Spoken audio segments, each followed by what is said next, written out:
Welcome to my YouTube channel. ಎಲ್ಲ ಹೇಗಿದ್ದೀರಾ? ನಾನಂತೂ ಸೂಪರ್ ಆಗಿದ್ದೀನಿ. ನೀವು ಕೂಡ ತುಂಬ ಚೆನ್ನಾಗಿದ್ದೀರಾ ಅಂದ್ಕೊಂಡಿದ್ದೀನಿ. ನಾನು ಆ ವಿಡಿಯೋಸ್ ನಿಮಗೆ ಇಷ್ಟ ಆದರೆ ದಯವಿಟ್ಟು ಲೈಕ್ ಮಾಡಿ, ಶೇರ್ ಮಾಡಿ, ಕಮೆಂಟ್ ಮಾಡಿ, ಹಾಗೆ ಸಬ್ಸ್ಕ್ರೈಬ್ ಮಾಡಿ.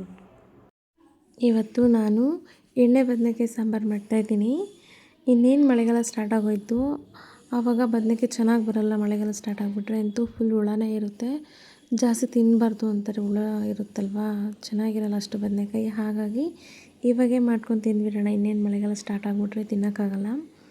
ಬನ್ನಿ ಇವಾಗ ಎಣ್ಣೆ ಬದನೆಕಾಯಿ ಸಾಂಬಾರು ಮಾಡೋಣ. ಹೇಗೆ ಮಾಡೋದು, ಅದಕ್ಕೆ ಏನೇನು ಇಂಗ್ರೀಡಿಯೆಂಟ್ಸ್ ಬೇಕು ಅಂತ ನೋಡೋಣ ಬನ್ನಿ. ಮೊದಲನೇದಾಗಿ ಬದನೆಕಾಯಿನ ತೊಗೊಂಡಿದ್ದೀನಿ. ಹಾಗೆ ಈರುಳ್ಳಿ, ಬೆಳ್ಳುಳ್ಳಿ, ಹಾಗೆ ಒಂದು ಕಪ್ಪು ಕಡಲೆ ಬೀಜ, ಸ್ವಲ್ಪ ಹುಣಸೆಹಣ್ಣು, ತೆಂಗಿನಕಾಯಿ, ಕೊತ್ತಂಬರಿ ಸೊಪ್ಪು, ಹಾಗೆ ಟೊಮೆಟೊ. ಈಗ ಸ್ಪೈಸಸ್ ನೋಡೋದಾದರೆ ಖಾರದ ಪುಡಿ ಮತ್ತು ಧನಿಯಾ ಪುಡಿ, ಹಾಗೆ ಸ್ವಲ್ಪ ಉಪ್ಪು ತೊಗೊಂಡಿದ್ದೀನಿ. ಒಗ್ಗರಣೆಗೆ ಎಣ್ಣೆ, ಚಿಕ್ಕದಾಗಿ ಕಟ್ ಮಾಡಿ ಇಟ್ಕೊಂಡಿರೋ ಈರುಳ್ಳಿ, ಹಾಗೆ ಕರಿಬೇವು ಸೊಪ್ಪು. ಈಗ ಮೊದಲು ಒಂದು ಪ್ಯಾನಿಗೆ ಕಡಲೆ ಬೀಜನ ಹಾಕ್ಕೊಂಡು ಡ್ರೈ ರೋಸ್ಟ್ ಮಾಡ್ಕೊಳ್ಳೋಣ. ಕಡಲೆ ಬೀಜ ಹಾಕೋದ್ರಿಂದ ಟೇಸ್ಟು ತುಂಬಾ ಡಿಫ್ರೆಂಟಾಗಿ ಚೆನ್ನಾಗಿರುತ್ತೆ. ಹಾಗಾಗಿ ಕಡಲೆ ಬೀಜನ ಡ್ರೈ ರೋಸ್ಟ್ ಮಾಡ್ಕೊಳ್ಳೋಣ ಬನ್ನಿ. ತುಂಬಾ ಚೆನ್ನಾಗಿರುತ್ತೆ ಕಡಲೆ ಬೀಜ ಹಾಕಿದ್ರೆ. ನೀವು ಕೂಡ ಟ್ರೈ ಮಾಡಿ, ಚೆನ್ನಾಗಿರುತ್ತೆ.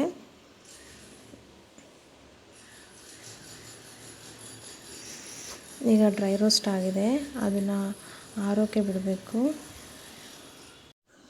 ಈಗ ಸಿಪ್ಪೆನ ಬೇರ್ಪಡಿಸ್ಕೊಳ್ಳೋಣ ಬನ್ನಿ. ಸಿಪ್ಪೆ ಬೇರ್ಪಡಿಸ್ಕೊಂಡು ಮಿಕ್ಸಿಗೆ ಹಾಕ್ಕೊಳ್ಳೋಣ. ಸಿಪ್ಪೆ ಎಲ್ಲ ತೆಗ್ದಿದ್ದೀನಿ. ಈಗ ಮಿಕ್ಸಿಗೆ ಹಾಕ್ಕೊಂಡು ಅದಕ್ಕೆ ಸ್ವಲ್ಪ ತೆಂಗಿನಕಾಯಿ ಆವಾಗಲೇ ತೆಗ್ದಿಟ್ಟಿದ್ವಲ್ಲ, ಅದನ್ನು ಆ್ಯಡ್ ಮಾಡ್ಕೋಬೇಕು. ತೆಂಗಿನಕಾಯಿ, ಹಾಗೆ ಈರುಳ್ಳಿ, ಬೆಳ್ಳುಳ್ಳಿ, ಟೊಮೆಟೊ, ಕೊತ್ತಂಬರಿ ಸೊಪ್ಪು ಎಲ್ಲನೂ ಹಾಕ್ಕೋಬೇಕು. ಹಾಗೆ ಸ್ಪೈಸಸ್ ಕೂಡ ಇದಕ್ಕೆ ಆ್ಯಡ್ ಮಾಡಿಕೊಂಡು ಮಿಕ್ಸಿಗೆ ಹಾಕ್ಕೊಂಡು ಪೇಸ್ಟ್ ಮಾಡ್ಕೊಳ್ಳೋಣ. ಈ ಥರ ಫೈನ್ ಪೇಸ್ಟ್ ಆದಮೇಲೆ ಈಗ ಒಗ್ಗರಣೆ ಕೊಡೋಣ ಬನ್ನಿ. ಅದಕ್ಕೆ ಆವಾಗಲೇ ತೊಳೆದಿಟ್ಕೊಂಡಿದ್ವಲ್ಲ ಬದನೆಕಾಯಿ, ಅದನ್ನು ಕೂಡ ಈ ಥರ 4 ಭಾಗಗಳಾಗಿ ಕಟ್ ಮಾಡ್ಕೋಬೇಕು. ಹುಳ ಇರುತ್ತೆ ನೋಡ್ಕೊಂಡು ಹಾಕ್ಕೊಳ್ಳಿ. ಚಿಕ್ಕ ಎಳೆ ಬದನೆಕಾಯಿ ತೊಗೊಂಡ್ರೆ ಟೇಸ್ಟು ಚೆನ್ನಾಗಿರುತ್ತೆ. ಈ ಥರ ಕಟ್ ಮಾಡ್ಕೊಂಡಿದ್ದಾದಮೇಲೆ ಎಲ್ಲನೂ ಈ ಥರ ಕಟ್ ಮಾಡ್ಕೊಂಡಿದ್ದಾದಮೇಲೆ ಒಗ್ಗರಣೆ ಹಾಕ್ಕೋಬೇಕು. ಇವಾಗ ಒಂದು ಪಾತ್ರೆ ಇಟ್ಕೊಂಡು ಅದಕ್ಕೆ ಎಣ್ಣೆ ಹಾಕ್ಕೊಂಡು ಎಣ್ಣೆ ಕಾದಿದ್ದಾದಮೇಲೆ ಚಿಕ್ಕದಾಗಿ ಕಟ್ ಮಾಡಿ ಇಟ್ಕೊಂಡಿದ್ವಲ್ಲ ಈರುಳ್ಳಿ ಮತ್ತು ಕರಿಬೇವಿನ ಸೊಪ್ಪನ್ನ ಸೇರಿಸ್ಕೊತಿದ್ದೀನಿ. ಅದು ಒಗ್ಗರಣೆ ಫ್ರೈ ಆಗೋಷ್ಟೊತ್ತಿಗೆ ನಾವು ಬದನೆಕಾಯಿಗೆ ಮಸಾಲಾನ ತುಂಬ್ಕೋಬೇಕು. ಮಸಾಲಾನ ತುಂಬ್ಕೊಂಡು ಹಾಗೆ ಡೈರೆಕ್ಟಾಗಿ ಬಿಟ್ಬಿಡೋದು.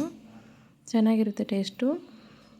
ನಾವು ಜಾಸ್ತಿ ಹೊತ್ತು ಅದನ್ನು ತೆಗ್ದು ಹಾಗೆ ಇಟ್ಟರು ಅಷ್ಟು ಚೆನ್ನಾಗಿರಲ್ಲ ಬದನೆಕಾಯಿ. ಡೈರೆಕ್ಟ್ ಮಸಾಲಾನ ಡಿಪ್ ಮಾಡಿ ಹಾಕೋದ್ರಿಂದ ಟೇಸ್ಟ್ ಚೆನ್ನಾಗಿರುತ್ತೆ. ನೋಡಿ ಥರ ಡಿಪ್ ಮಾಡಿ ಎಣ್ಣೆಗೆ ಬಿಡಬೇಕು.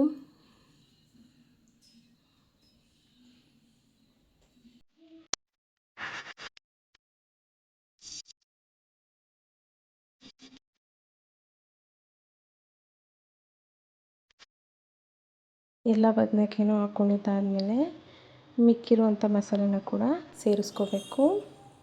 ಮಿಕ್ಕಿರುವಂಥ ಮಸಾಲೆನ ಸೇರಿಸ್ಕೊಂಡು ಹಾಗೆ ಹಸಿ ಸ್ಮೆಲ್ ಹೋಗೋವರೆಗೂ ನೀರು ಹಾಕ್ದಂಗೆ ಎಣ್ಣೆಲೆ ಫ್ರೈ ಮಾಡಬೇಕು. ಎಣ್ಣೆ ಬಿಟ್ಕೊಳ್ಳೋವರೆಗೂ ಹಾಗೆ ಫ್ರೈ ಮಾಡಿದ್ದಾದಮೇಲೆ ರುಚಿಗೆ ತಕ್ಕಷ್ಟು ಉಪ್ಪು ಹಾಕಿ, ನಾವು ಆಲ್ರೆಡಿ ಉಪ್ಪನ್ನ ಸೇರಿಸ್ಕೊಂಡಿರ್ತೀವಿ, ಹಾಗಾಗಿ ಸ್ವಲ್ಪ ಮಾತ್ರನೇ ಉಪ್ಪು ಹಾಕಬೇಕು. ಉಪ್ಪು ಹಾಕಿದ್ದಾದಮೇಲೆ ನಮಗೆ ಎಷ್ಟು ಬೇಕೋ ಅಷ್ಟು ನೀರನ್ನ ಹಾಕ್ಕೊಳ್ಳಿ. ನಾನು ಇದನ್ನು ರೈಸ್ಗೂ ಮತ್ತು ಚಪಾತಿಗೆ ಎರಡಕ್ಕೂ ಮಾಡ್ತಿರೋದ್ರಿಂದ ನೀರನ್ನ ಸ್ವಲ್ಪ ಜಾಸ್ತಿನೇ ಹಾಕಿದ್ದೀನಿ. ನೀವು ಬರೀ ಚಪಾತಿಗೆ ಮಾಡ್ತಾಯಿದ್ದೀರ ಅಂದರೆ ಇದು ಗಟ್ಟಿಯಾಗಿ ಮಾಡಿದ್ರೇ ಟೇಸ್ಟ್ ಬರೋದು. ನಾನು ಸ್ವಲ್ಪ ನೀರಾಗಿ ಮಾಡಿದ್ದೀನಿ, ಜಾಸ್ತಿ ನೀರು ಹಾಕೋದು ಚೆನ್ನಾಗಿರಲ್ಲ. ಹಾಗಾಗಿ ನಿಮಗೆ ಹೇಗೆ ಬೇಕೋ ಹಾಗೆ ಮಾಡ್ಕೊಬೋದು. ಈಗ ಎಣ್ಣೆ ಬದನೆಕಾಯಿ ರೆಡಿ ಆಗಿದೆ. ಎಷ್ಟು ಬೇಕೋ ಅಷ್ಟು ನೀರು ಸೇರಿಸ್ಕೊಂಡಿದ್ದೀನಿ. ನಿಮಗೆ ಎಷ್ಟು ಬೇಕೋ ಅಷ್ಟು ಸೇರಿಸ್ಕೊಂಡು ಮಾಡ್ಕೊಳ್ಳಿ. ಈ ವಿಡಿಯೋ ನಿಮಗೆ ಇಷ್ಟ ಆಗಿದ್ರೆ ದಯವಿಟ್ಟು ಲೈಕ್ ಮಾಡಿ, ಶೇರ್ ಮಾಡಿ, ಕಮೆಂಟ್ ಮಾಡಿ. Thank you for watching. Bye.